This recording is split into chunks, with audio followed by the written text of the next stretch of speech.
Before I jump into the story, first, I'm not claiming ownership of this story. This happened to a friend of mine and his two cousins. My friend just decided to share the story with me. Second, what you're about to hear is very scary. Don't say I didn't warn you. And lastly, I feel it is necessary to tell the story of how my friend told it to me, i.e., from his point of view. So here is his Dogman story. A few weeks ago, my uncle and my two cousins came out to visit my mom and dad for a barbecue. We have one every year on the 1st of May because it happens to be my mom and dad's anniversary. My uncle and my two cousins come out to my house. We had just moved into the place back in February, so we're all excited to have our first get-together out there. It was really nice. Our home is situated on a mountaintop with a decently sized yard that was surrounded by woods. My dad had plans to clear out a few sections of the woods so that he could put deer feeders out. He wanted to have the chance of getting some hunting in. While he hadn't started preparing to begin cutting trees down, he decided to test the waters, as he phrased it, and put about 8 or 9 trail cameras to see if there are any deer worth hunting this year. I had helped him out in setting up trail cameras, finding good spots, and figuring out what position they should be facing. Then that was the end of that. So while my dad and uncle were hovering over the grill, me and my two cousins had decided to relieve our boredom by playing around in the backyard. We had a trampoline set up. The original owners of the house had decided to include their pool in the deal along with a volleyball court they made on the far side of the house, bordering the woods. So me and my two cousins are enjoying ourselves on the trampoline without a care in the world. After a short while, my dad and uncle came to us and announced that dinner was ready. So we all went inside and grabbed a plate, and then back outside to our back deck and sat down and ate. Me and my dad were the first ones to finish eating. My dad looked at me and suggested that we should go out and check on the trail cameras.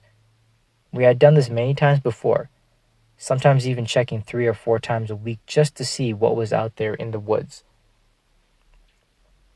However, this time would be a little different. Me and my dad are going around the property checking all the trail cameras. We got to the point to where we only hadn't checked one of them, but for some reason we couldn't manage to find it. After searching around for almost 10 minutes, we eventually found the exact tree it should have been on. I remember placing it on that specific tree, and it was one of those trees that once you saw it for the first time, it was damn near impossible not to recognize it again. My dad came up to me and started looking around, questioning that I had put the trail camera on that specific tree. I told him several times that I was 100% positive that that was the tree I placed the trail camera on. So we started circling the tree, looking for any signs of the missing trail camera. While we were shuffling around trying to find it, I kicked something really hard. I tripped over myself and looked down at my feet to see what I had tripped on. And there it was. Well, what was left of it. My dad came over to me and he saw it as just as clear as I did. The trail camera was completely and utterly destroyed. Upon further examination of the trail camera, we learned that the heavy-duty ratchet straps we had used to secure it around this large tree had been torn apart. It looked as though something had grabbed the trail camera and just ripped it completely off the tree and then just went to town on it. My dad, thinking that whatever did this must have stepped into the range of the trail camera and a picture could have been taken of it. He tried to open the trail camera, but to no success. This trail camera, which is almost damn near impossible to destroy, was damaged so badly to the point to where my dad couldn't open it.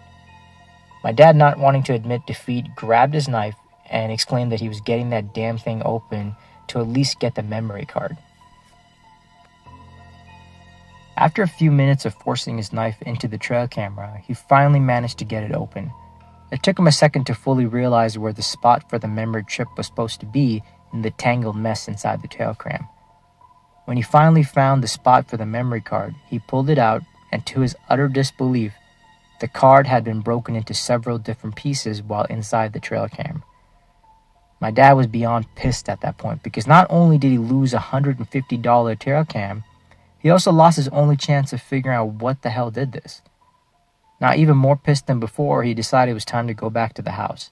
He picked up the trail camera and we both headed back. He told the others what happened to the trail camera and then showed them.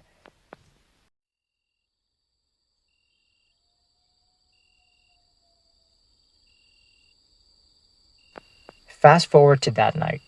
My dad, my uncle, me, and my two cousins all went out into the woods, just practically clinging on to the hope that one of the trail cameras had spotted the thing that destroyed one of our cameras, since me and my dad had checked them. My uncle went with my dad, so me and my two cousins were together. We began checking every single trail camera we had left. My cousins and I are heading towards the location of our third camera to just retrieve the memory card, because my dad had told everyone he wants to look through all the photos at once. We get about 15 yards away from our third camera, and in an instant, a chill ran from the top of my head all the way down to my feet. I told my two cousins about this, and they said, "We know, we feel it too." We all started panning, looking to see if we could see anything at all. I picked up a large stick on the ground, preparing for the worst. In the direction we were heading to get to the camera, I saw a figure. Me thinking it was either my dad or my uncle, I called out to it by saying hello. Then it looked right at me and my cousins. I knew immediately that it was not my dad or my uncle, because it had glowing red eyes. At first glance, I thought maybe it was an animal like a deer, thinking that it was just reflecting the lights of our flashlight back onto us. But that theory went straight through the window when we turned our flashlights away from it, and then it stood up. I watched in utter horror and disbelief as it stood up very slowly from above the level of a deer would be to being about 9 feet off the ground. As me and my cousins were standing there in shock, it let out a deep guttural growl and started advancing towards us. I was the first to snap out of shock and grab both of my cousins to get the hell out of there. Unfortunately, one of my cousins was still stuck in fear. After tugging and screaming at him to move, he finally broke out of it and started to turn to run. Before he could even take a step away, this thing leaped into the air and landed on top of my cousin. Myself and my other cousin fell to the ground as the creature landed. It let out a loud growl before getting off my cousin and grabbing him by his throat. It lifted him up off the ground and roared directly into his face before looking at my other cousin.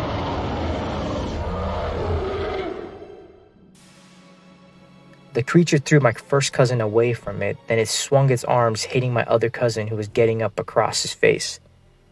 This caused him to slam back down to the ground. It then looked directly at me. It took one gigantic step forward and lifted me off the ground as well. Then did the same roar it did to my cousin, only much louder.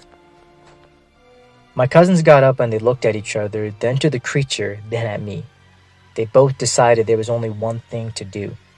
Instead of running away, they each picked up a fallen tree branch from the ground and charged at the creature.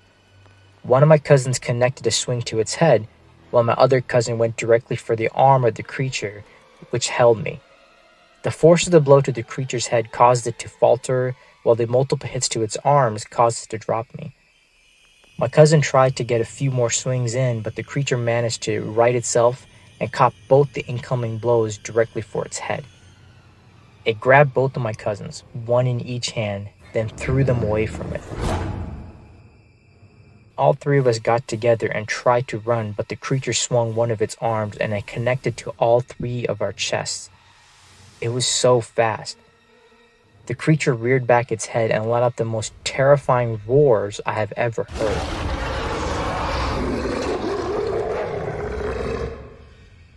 I think it was first just trying to scare us, but now it looked pissed off. It then started moving towards us. We didn't know what to do. Just then a gunshot rang out, then another and another. All three shots connected to the creature. I looked up just in time to see the creature fall to the ground, appearing to be lifeless. I look over my shoulder to see my dad and my uncle both standing there, white as sheets with their guns pointed at that thing.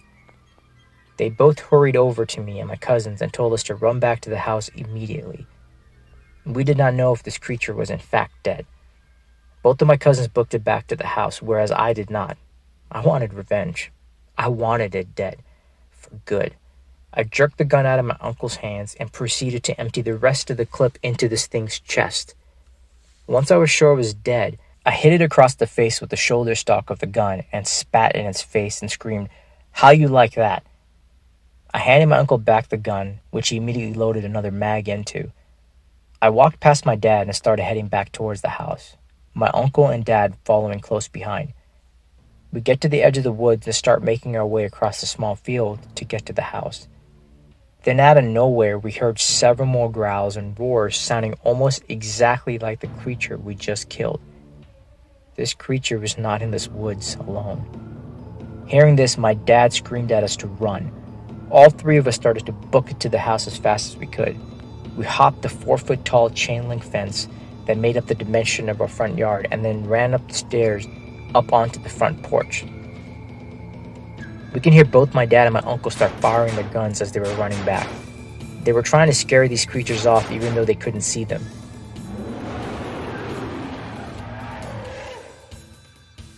Then one of them showed itself, which both my uncle and my dad proceeded to shoot this thing down. It fell to the ground lifeless, and then everything went silent. No more growls or roars. Nothing at all. Everything just went completely silent. My uncle and dad made it back to the house. Then for the entire night, everyone in the house that knew how to operate a gun had one ready. Then the next morning came around. Against everything that was screaming in the back of our minds, me, my cousins, my uncle, and my dad went back out into the woods. We were trying to see if we could find the bodies of these two creatures we had killed. Maybe get some answers on what the hell we experienced last night. To our disappointment, we found nothing. Only the pool of blood of the creatures were left. So there you go, that's my friend's story. It disturbed my friend a little bit as he tried to recall all the events from that night. My friend said it changed him a whole lot when it came to how he felt about going outside, let alone at nighttime. My friend still lives at that house. Since that night, he hasn't heard or seen any of these creatures. I guess those creatures decided my friend and his family were not worth the trouble.